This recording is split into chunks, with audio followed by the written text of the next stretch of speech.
राम राम मेरे किसान भाइयों, आपका स्वागत है मेरे YouTube चैनल पे वेट इन हरियाणा। आपको पता ही है ये चैनल मैंने सिर्फ आप लोगों के लिए, जो फार्मर है, जो खेती बाड़ी करते हैं रखते हैं, उनके लिए स्पेशल मैंने ये चैनल बनाया है। मैंने काफ़ी बीमारियों के देसी इलाज भी मैंने बताए हैं पहले वाली वीडियो में। आज की वीडियो में मैं आपको बताऊंगा कि पशुओं के सैंपल कैसे रहते हैं, चाहे गाय का, भैंस का, बकरी का। अगर आपको कोई भी सैंपल लेना है, चाहे दूध का, यूरिन का, ब्लड का, तो कैसे लेना है वो सैंपल आपको, तो उसके बारे में हम चर्चा करेंगे।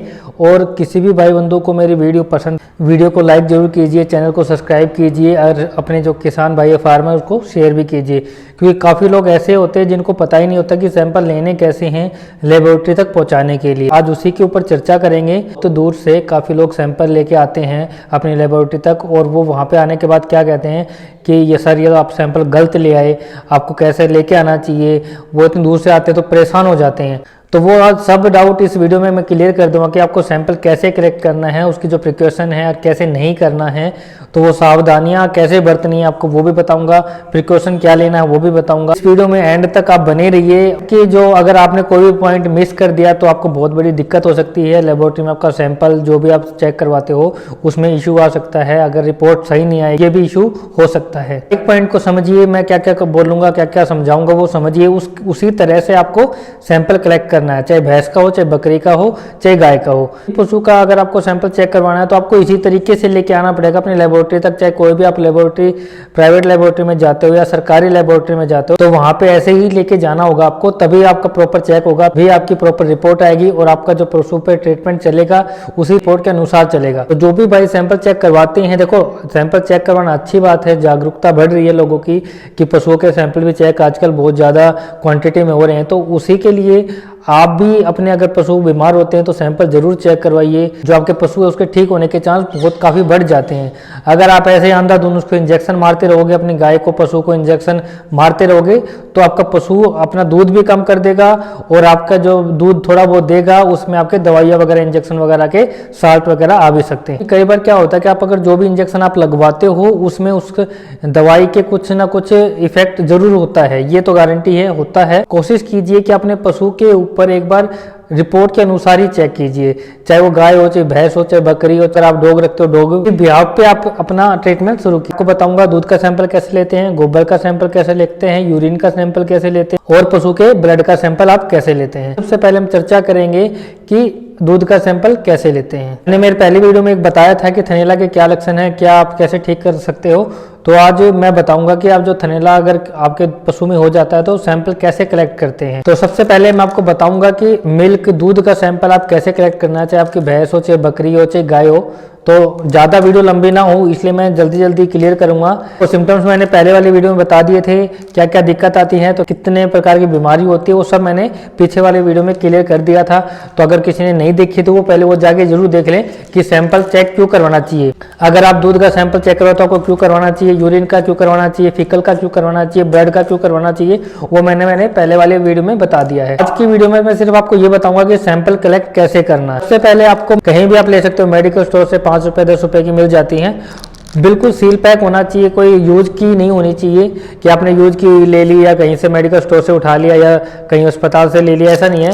बिल्कुल सील पैक होनी चाहिए, ना कहीं से फटा होना चाहिए, ना कहीं से ऐसे गंदी होनी चाहिए। उसके बाद जब भी आप अपने पशु के पास जाओ सैंपल लेने के, अपने पशु की ओंडी को अच्छे से साफ पानी से धोना है। ठंडे पानी से धो सकते हो, गर्म पानी बिल्कुल भी यूज नहीं करना है, चाहे सर्दी हो चाहे गर्मी हो।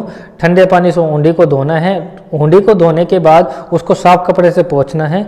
और सैंपल लेते टाइम आपको क्या करना है कि आपके पास 2 बंदे होने चाहिए, एक तो सैंपल लेने वाला और एक उसको भैंस को, पशु को हैंडल करने वाला। सैंपल लेते टाइम सबसे पहले क्या है कि इसको निकालना है। सबसे पहले आपके सामने मैं निकाल रहा हूँ, बिल्कुल सील पैक थैली है।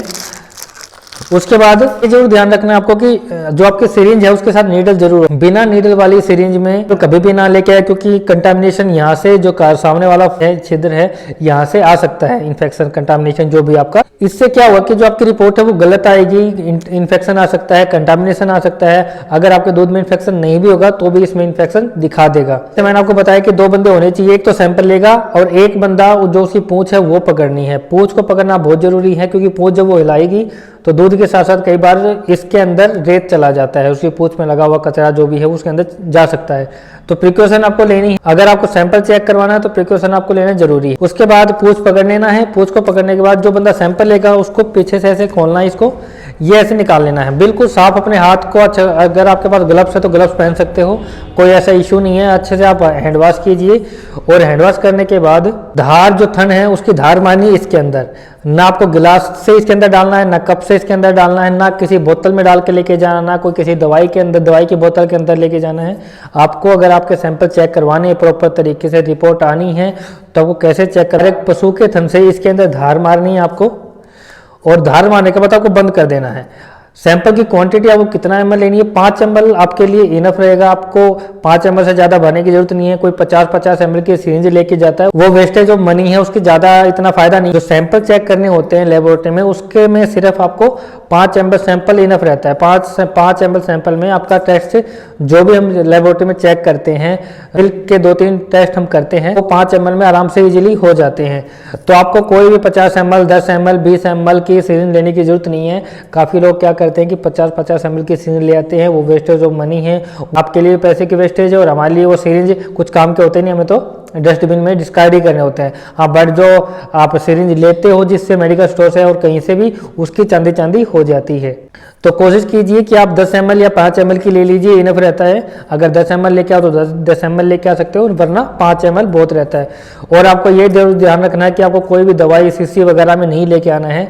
दूध का जो सैंपल है वो सिर्फ और सिर्फ सिरिंज के अंदर लेके आना है, ये बात ध्यान रखना। और प्रिकॉशन मैंने बता दिया, ओंडी को अच्छे साफ करना है। साफ करने के बाद डायरेक्ट पशु के थन से इसके अंदर धार मारनी है, ये ओपन रखना है, इसके अंदर धार मार के बंद करके, और आपका सैंपल तैयार। आपको कितने सैंपल लेके जाने हैं, 4 लेके जाने हैं, 2 लेके जाने हैं, 1 लेके जाने हैं। हर पशु का सैंपल जो भी आप 4 सैंपल लेके जाओगे, सबका रिजल्ट सेम आता है। ऐसा नहीं कि एक थन का रिजल्ट अलग आएगा, दूसरे थन का अलग आएगा।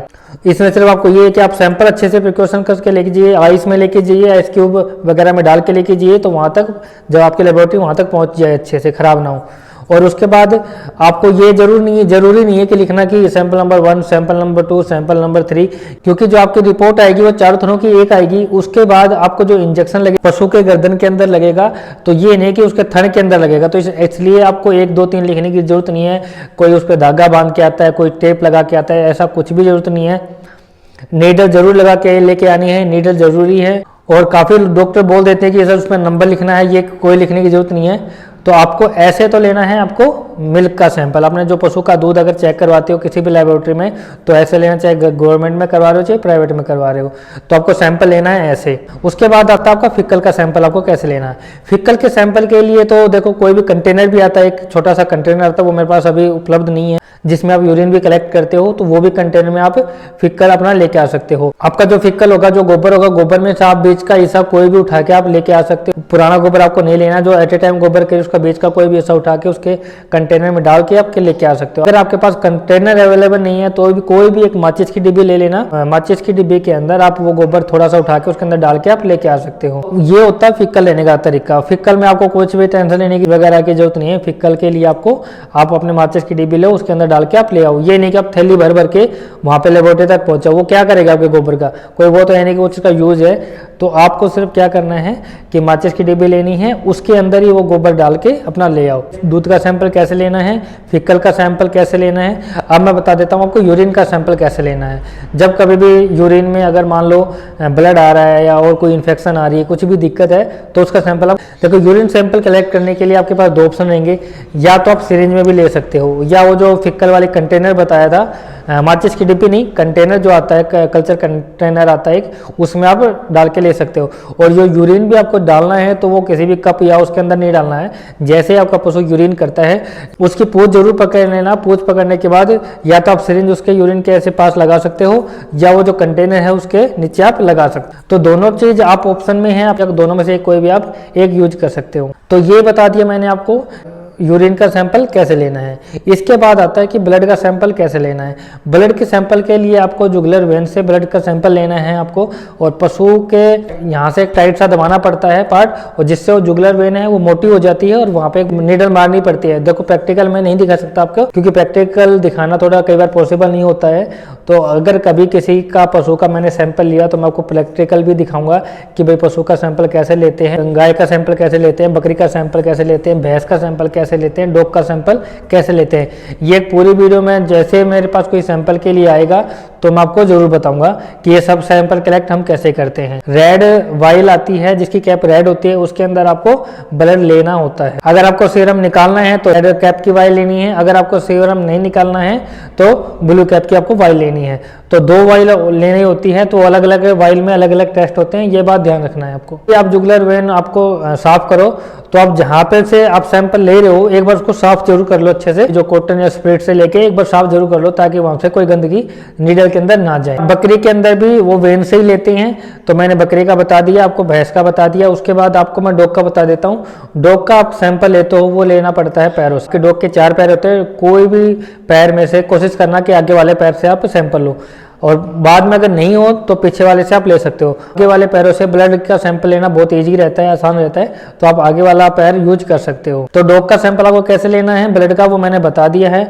आप डॉग का फिकल भी आप चेक करवा सकते हो, दूध का सैंपल कैसे लेना है, फिकल का, यूरिन का, ब्लड का सैंपल कैसे लेना वो मैंने आपको इस वीडियो में क्लियर कर दिया है। प्रिकॉशन ध्यान रखना जो मैंने बताया है, अगर जितनी आप प्रिकॉशन रखोगे उतनी अच्छी से रिपोर्ट आपकी आएगी, क्योंकि रिपोर्ट अच्छी आएगी तो ट्रीटमेंट अच्छा। कई बार क्या होता है कि सैंपल तो आप अच्छे से ले आते हो बट उसमें जो आप टेस्ट लगाते हैं, जो भी आपके लेबोरेटरी में टेस्ट लगता है उसमें कंटामिनेशन आ जाता है। तो इस चीज़ का ध्यान रखने के लिए मैंने जो प्रिकॉशन बताई हैं वो ध्यान रखना है, क्योंकि रेत अगर पड़ जाएगा, रेत अगर उस दूध में गिर जाएगा ना तो वो रिजल्ट है वो 0 हो जाएगा। अगर आप यूज की हुई बोतल में शीशी में लेके आओगे जो उसका रिजल्ट है वो 0 हो जाएगा, क्योंकि आप इतनी दूर से आओगे तो प्रॉपर तरीके से लेके आओ तो आपके पशु को फायदा है, आपको फायदा है, पशु आपका एकदम से जल्दी ठीक हो जाएगा अगर आप रिपोर्ट के हिसाब से चलोगे। तो आज की वीडियो मैंने सबके लिए कर दिया है, और किसी भी भाई को मेरी वीडियो अच्छी लगती है तो मेरे चैनल को सब्सक्राइब जरूर कीजिए, वीडियो को लाइक कीजिए। और जो ये वीडियो है मैंने आपको बताई कि सैंपल कैसे कलेक्ट करना है, तो प्लीज़ ये वीडियो फार्मर के पास सेंड कीजिए। जो भी फार्मर अपना पशु का दूध वगैरह, गोबर वगैरह चेक करवाता है तो उसके पास एक बार ये वीडियो जरूर सेंड कीजिए कि दूध के सैंपल कैसे लेके जाने लेबोरेटरी तक। पास जब सैंपल आते हो काफ़ी दूर दूर से आते हैं, और सबसे बड़ी दिक्कत वहाँ पे क्या होती है कि वो कई बार यूज की बोतल में ले आते हैं, दवाई की बोतल में ले आते हुए हैं, या सिरिंज में लेके, सिरिंज में तो डाल आते हैं बट पहले उन्होंने कप में डाल लिया फिर सिरिंज में डाल लिया, तो वो भी जो एक तरीका वो गलत है। होता है कि उनको पता है कि भाई ये तरीका गलत है, फिर वो जानबूझ कर ले आते हैं। और कई बार ऐसा होता है, कई फार्मर ऐसे भी होते हैं जिनको नॉलेज नहीं होती है कि सैंपल कैसे लेना है, वो यूज की हुई सिरिंज के अंदर सैंपल डाल के ले आते हैं, तो वो भी एक गलत तरीका है। तो प्रॉपर तरीका यही है जो मैंने बताया है, चाहे फीकल का लेना है, चाहे यूरिन का, चाहे ब्लड का, चाहे आपको दूध का सैंपल चेक करवाना है। आपके पशु में अगर दिक्कत आ रही है, दूध में अगर थनेला है, कोई ऐसा इशू आ रहा है, तो मैं देसी इलाज जरूर बता देता हूँ, क्योंकि मैं एक देसी, आपको पता ही है कि मैं चाहता हूं कि सब लोग देसी इलाज करें अपने पशु के ऊपर, ताकि कोई इन्फेक्शन वगैरह दूध में वो ना रहे और आपका पशु अच्छे से हेल्दी है। दूध की गुणवत्ता है और दूध की क्वालिटी है, क्वांटिटी है, वो दोनों कम ना हो। तो अगर आपके पशु के अंदर दूध में गिट आ रही है, ब्लड आ रही है, या सोजन है ओडी में, तो उस केस में आपको क्या करना है, आपको पाइया नींबू लेने हैं, पाइया खांड लेने हैं, पाइया तिल्ली का तेल लेना है। तीनों चीज को मिला के आपको एक टाइम की डोज है ये। एक पशु को, अगर आपका पशु अच्छा 300 साढ़े 300 किलो की आपकी भैंस है या चाहे गाय है तो उसमें ये डोज आप दे सकते हो। बकरी में आप कम कर लेना उस वेट के अकॉर्डिंग। आपका 6 दिन आपको ये दवाई देनी है। डोज रहेगी 250 ग्राम 250 ग्राम 250 ग्राम। देसी खांड लेनी है, कोरी खांड नहीं लेनी है। पंसारी की दुकान पे आपको देसी खांड मिल जाएगी, वो आपको यूज करनी है। और पाइया लेना है तिल का तेल। आप 1-1 किलो ले आना, तीनों चीज, तो आपको डोज हो जाएगी 4 दिन की। तो 4 दिन की डोज अगर आप अपने पशु को दोगे तो आपका जो थनेला का जो इन्फेक्शन है वो कम होना शुरू हो जाएगा, और आपकी जो दूध की क्वालिटी है, क्वांटिटी, और वो दोनों चीज आपकी बढ़ जाएगी। फार्मर ये मेरी वीडियो देख रहा है तो ये वीडियो उसको जरूर शेयर कीजिए कि उस फार्मर को ज्यादा लॉस ना उठाना पड़े, वो अपनी लेबोरेटरी तक सैंपल चेक करवा सके, प्रॉपर तरीके से चेक करवा सके। और मैंने आपको बता भी दिया है कि सैंपल जो आपको लेना, क्वांटिटी 5 ml इनफ रहती है, ज्यादा लेने की जरूरत आपको नहीं है। आज की वीडियो में इतना ही। जय जवान जय किसान।